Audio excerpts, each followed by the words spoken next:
Tadi malam, Prabowo buat Uni Eropa tak berkutik, gagal dikte RI, Indonesia kian jauh, ungguli Uni Eropa. Langsung saja, kali ini kita membahas seputar Presiden terpilih, Prabowo Subianto, yang ternyata kembali mencuat usai pernyataannya akan melanjutkan larangan ekspor. Hilirisasi ini menjadi topik panas, dikarenakan Uni Eropa, kembali membuat langkah baru di Organisasi Perdagangan Dunia, karena mereka tak mau mengulang krisis di tahun-tahun kemarin, yang gagal total mendapatkan nikel mentah dari Indonesia. Barulah di tahun ini mereka akan mencoba melobi kembali Prabowo, sebagai presiden terpilih. Indonesia menghadapi jegalan kuat, dari sejumlah kekuatan asing yang memang menginginkan mineral mentah, kemudian hal ini berdampak pada kekalahan RI di WTO, yang dikhawatirkan malah terjadi pengucilan. Uni Eropa yang tidak terima, Indonesia mengajukan banding gugatan di Organisasi Perdagangan Dunia, World Trade Organization, WTO, atas kekalahan gugatan pada Oktober lalu, terkait larangan ekspor biji nikel. Staf khusus Menteri Perdagangan Bidang Perdagangan Internasional, Bara Hasibuan menegaskan bahwa Uni Eropa seharusnya menghormati Indonesia, terkait putusan RI untuk mengajukan banding gugatan di WTO. Sebab, banding gugatan menjadi hak panel yang aturannya resmi ada di WTO. EU tidak suka kita banding. Mereka anggap keputusan pertama itu kita harus patuhi. Tapi kan gak bisa, kita diberi hak untuk panel banding. Kalau belum terbentuk panel banding bukan salah kita dong. Amerika tutup panel banding, karena mereka tuntut reformasi besar-besaran, kata Bara dalam Food Agri CNCB Indonesia, melawan UU anti-deforestasi Uni Eropa. Apalagi, menurutnya Indonesia pernah memiliki peran dan posisi besar, di level multinasional, misalnya seperti menjadi chairman dalam forum G20. Indonesia, tambahnya, dalam forum tersebut memiliki andil keterlibatan yang baik, hingga memiliki leverage yang besar sebagai negara emerging economy. Dengan begitu, pihaknya di Kemendak yakin Indonesia bisa melawan negara-negara besar, seperti anggota Uni Eropa, apalagi dalam sengketa di WTO, Asia itu sebagai kekuatan atau rising power yang luar biasa. Indonesia memiliki populasi besar keempat di dunia, itu juga harus diperhitungkan, jelasnya.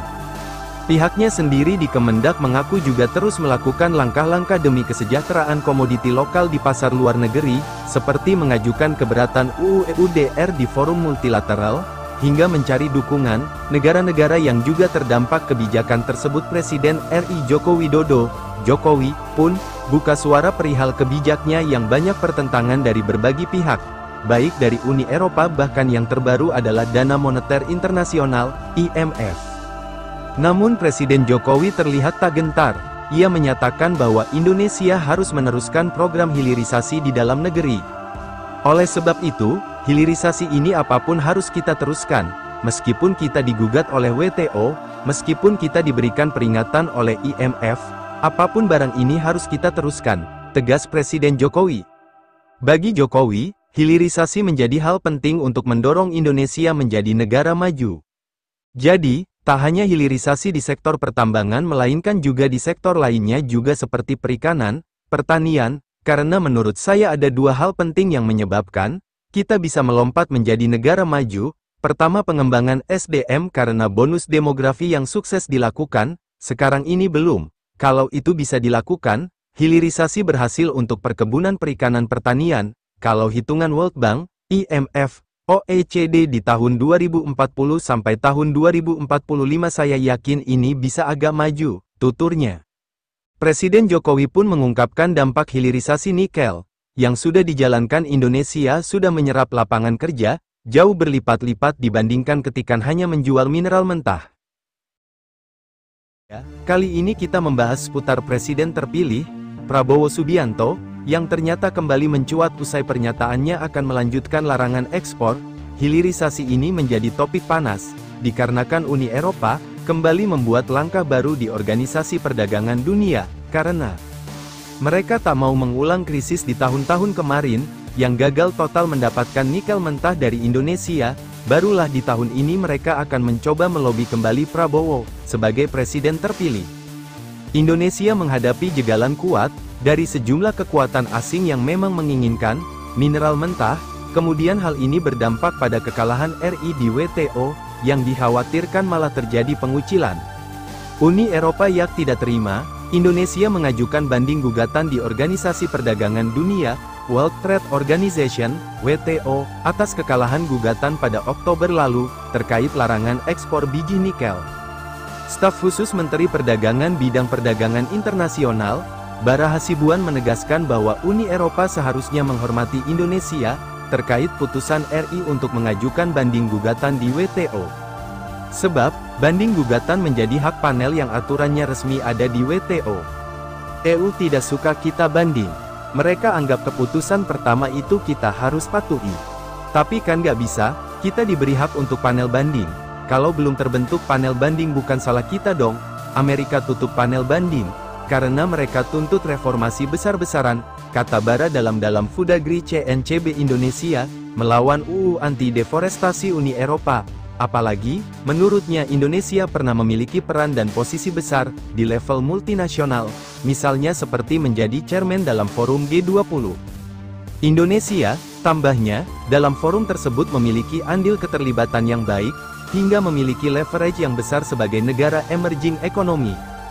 Dengan begitu, pihaknya di Kemendak yakin Indonesia bisa melawan negara-negara besar, seperti anggota Uni Eropa, apalagi dalam sengketa di WTO, Asia itu sebagai kekuatan atau rising power yang luar biasa. Indonesia memiliki populasi besar keempat di dunia, itu juga harus diperhitungkan, jelasnya. Pihaknya sendiri di Kemendak mengaku juga terus melakukan langkah-langkah demi kesejahteraan komoditi lokal di pasar luar negeri, seperti mengajukan keberatan UU EUDR di forum multilateral, hingga mencari dukungan negara-negara yang juga terdampak kebijakan tersebut. Presiden RI Joko Widodo, Jokowi, pun buka suara perihal kebijaknya yang banyak pertentangan dari berbagai pihak, baik dari Uni Eropa bahkan yang terbaru adalah Dana Moneter Internasional, IMF. Namun Presiden Jokowi terlihat tak gentar. Ia menyatakan bahwa Indonesia harus meneruskan program hilirisasi di dalam negeri. Oleh sebab itu, hilirisasi ini apapun harus kita teruskan, meskipun kita digugat oleh WTO, meskipun kita diberikan peringatan oleh IMF, apapun barang ini harus kita teruskan, tegas Presiden Jokowi. Bagi Jokowi, hilirisasi menjadi hal penting untuk mendorong Indonesia menjadi negara maju. Jadi, tak hanya hilirisasi di sektor pertambangan melainkan juga di sektor lainnya juga seperti perikanan, pertanian, karena menurut saya ada dua hal penting yang menyebabkan kita bisa melompat menjadi negara maju. Pertama, pengembangan SDM karena bonus demografi yang sukses dilakukan, sekarang ini belum. Kalau itu bisa dilakukan, hilirisasi berhasil untuk perkebunan perikanan pertanian. Kalau hitungan World Bank, IMF, OECD di tahun 2040 sampai tahun 2045 saya yakin ini bisa agak maju, tuturnya. Presiden Jokowi pun mengungkapkan dampak hilirisasi nikel, yang sudah dijalankan. Indonesia sudah menyerap lapangan kerja, jauh berlipat-lipat dibandingkan ketika hanya menjual mineral mentah.